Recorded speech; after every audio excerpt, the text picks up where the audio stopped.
പൊന്നാര സുഹൃത്തുക്കളെ, രാത്രി കാലങ്ങളിൽ ഞാൻ ഡ്രൈവിങ്ങിൻ്റെ ഇടയിൽ കൂടെ കണ്ടൊരു കാഴ്ചയാണ് ഈ ഒരു കാഴ്ച.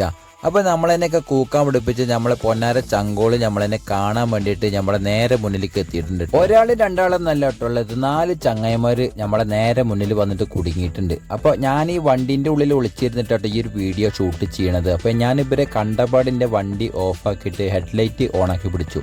അപ്പോൾ പിന്നെ ഞാൻ ഈ വണ്ടീൻ്റെ ഉള്ളിൽ ഒളിച്ചിരിക്കുന്ന കാര്യം ഇവർക്ക് മനസ്സിലായിട്ടില്ല കേട്ടോ. അങ്ങനെ പിന്നെ നമ്മളെ വണ്ടി കണ്ട് പേടിച്ചിട്ടാ തോന്നുന്നുണ്ട് കേട്ടോ. 3 ആൾക്കാർ നേരെ താഴത്തേക്ക് വണ്ടി കഴിച്ചിലായിട്ടുണ്ട്. അങ്ങനെ ഒരു ചങ്ങായി കേട്ടോ ഇവിടെ നമ്മളെ അടുത്ത് വന്ന് ചുറ്റിപ്പറ്റി നിൽക്കണത്. അങ്ങനെ കുറുക്കനെ കണ്ടപാട് ഞാൻ കുറുക്കനെ ഇത്ര അടുത്ത് നിന്നിട്ട് കാണുന്നത് ആദ്യമായിട്ട് തന്നെ കേട്ടോ. അപ്പൊ പിന്നെ എന്റെ മുഖത്തൊക്കെ ഇങ്ങനെ നോക്കുന്നുണ്ട്. അപ്പൊ എനിക്ക് പേടിയും കാര്യങ്ങളൊക്കെ ഉണ്ടായിരുന്നു കേട്ടോ. എന്റെ കാലുമ്പോ കടിക്കുമെന്നൊരു പേടി ഉണ്ടായിരുന്നു. കാരണം എന്താ വെച്ചാൽ കുറുക്കൻ കടിച്ചു കഴിഞ്ഞാൽ പിന്നെ പേക്ക് ഇളകും, പിന്നെ നമുക്ക് സൂചിത്താനൊക്കെ നമ്മൾ പിന്നെ കാലുകൊണ്ട് പിന്നെ എങ്ങട്ടേലും മണ്ടേണ്ടി വരും. അങ്ങനെ പിന്നെ ഞാൻ കുറുക്കൻ കുട്ടിയല്ലേ പാവല്ലേ എന്ന് കരുതിയിട്ട് പിന്നെ ഇതിന്റെ കളിയും കാര്യങ്ങളൊക്കെ നന്നായിട്ട് എന്നെ കണ്ടിട്ട് കുറച്ചേരം ഇങ്ങനെ ഇരുന്ന് ആസ്വദിച്ചു. ശരി, പിന്നെയാണ് എനിക്ക് കാര്യം പിടികിട്ടിയത്.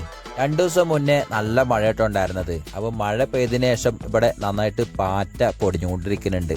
അപ്പൊ ഈ പാറ്റേനെ തിന്നാൻ വേണ്ടിയിട്ടോ ഈ ചങ്ങായി ഇങ്ങനെ കടന്ന് പരക്കം പായണത്. സുഹൃത്തുക്കളെ, ഇവരെ കുറിച്ച് പറയാന്ന് വെച്ചാൽ ഒരുപാട് പറയാൻ കേട്ടോ. പണ്ടത്തെ കോഴിക്കള്ളന്മാരെ ആലോചിച്ച ഇവരെന്നെയാണ് കേട്ടോ. പണ്ടത്തെ മാതിരി ഇപ്പൊ കോഴികളൊന്നും പിടിക്കാൻ കിട്ടാത്തോണ്ടാണ് ഇപ്പൊ ഇവര് പാറ്റേനെ പെറുക്കി തിന്നു കേട്ടോ. അതുകൊണ്ട് പിന്നെ ഇവര് സ്വീപ്പായിട്ടോ. പിന്നെന്താ ഇവരെ കുറിച്ച് മെയിനായിട്ട് പറയാൻ എന്താ വെച്ചാല്, നായ്ക്കളുടെ മരത്തിന് കേട്ടോ ഇവരുടെ മോന്ത കാണാൻ വേണ്ടിയിട്ട് ചെറിയൊരു മാറ്റം തന്നെയല്ലോ കേട്ടോ. ഞാനെന്താണെന്ന് വെച്ചാലും കുറുക്കനെ ആദ്യമായിട്ട് കാണാണ്. പണ്ട് ഈ ഫോട്ടോയിലും അവിടെ ഇവിടെയൊക്കെ കണ്ട ഓർമ്മ തന്നെയല്ലോ കേട്ടോ. അപ്പൊ നേരിട്ട് കുറുക്കനെ കണ്ടപ്പോൾ ഭയങ്കര ഒരു ആവേശമായി. കുറുക്കനെ കാണാൻ വേണ്ടിയിട്ട് അത്രയ്ക്ക് ഉയരമൊന്നും ഇല്ലാന്നുണ്ടെങ്കിലും ഇതിന്റെ മോന്ത കാണാൻ നല്ല രസം തന്നെയാണ് കേട്ടോ. പിന്നെന്താ പറയാന്ന് വെച്ചാല്, കൂക്കാൻ തുടങ്ങിക്കഴിഞ്ഞാൽ പിന്നെ 2.5 കിലോമീറ്റർ ദൂരെ ഇതിന്റെ കൂക്ക് കേൾക്കാൻ പറ്റും. അതും ഒരുത്തം മാത്രല്ല കേട്ടോ കൂക്ക. ഇവര് കൂക്കാണെന്നുണ്ടെങ്കിൽ ഒരു 10-37 എണ്ണം ഒരുമിച്ചാട്ടാ കൂക്ക. അതാണ് പതിവ് കേട്ടോ. DJ ഉണ്ടെങ്കിൽ പിന്നെ പറയുമാണ് കേക്കണങ്ങള്. വല്ലാത്ത ജാതി. രാവിലെ നീച്ചിട്ട് കുറുക്കനെ കണ്ണി കണ്ടു വെച്ചാൽ നല്ലതാന്ന് പണ്ടത്തെ ആൾക്കാർ പറഞ്ഞേക്കാട്ടോ.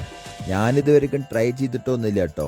അപ്പൊ എന്തെന്നെയാണെച്ചാലും കാണുകയാണെച്ചാൽ നന്നായി. എന്തെന്നെയാണെന്നുണ്ടെങ്കിലും കുറുക്കൻകുട്ടിയുടെ തൊണ്ടുമോറും കാണാനൊക്കെ നല്ല ഭംഗി തന്നെയാണ് കേട്ടോ. അങ്ങനെ സുഹൃത്തുക്കളെ, നമ്മൾ ഈ ഒരു കുറുക്കൻകുട്ടിയുടെ വീഡിയോ കണ്ട് ഇഷ്ടപ്പെട്ട ഒരു ചാനൽ ഒന്ന് സബ്സ്ക്രൈബ് ചെയ്യാനും അടുത്തുള്ള ബെൽ ബട്ടൺ ക്ലിക്ക് ചെയ്യാനും മറക്കരുത്. അത് മാത്രമല്ല കേട്ടോ, ലൈക്ക് അടിക്കാത്തവരൊന്ന് ലൈക്ക് അടിക്കണേ. അപ്പോൾ ഇതുമാരുള്ള അടിപൊളി വീഡിയോസായിട്ട് ഇനി മുന്നോട്ടേക്ക് വരും. അടുത്ത വീഡിയോ കാണുമായിരിക്കും. Okay, by.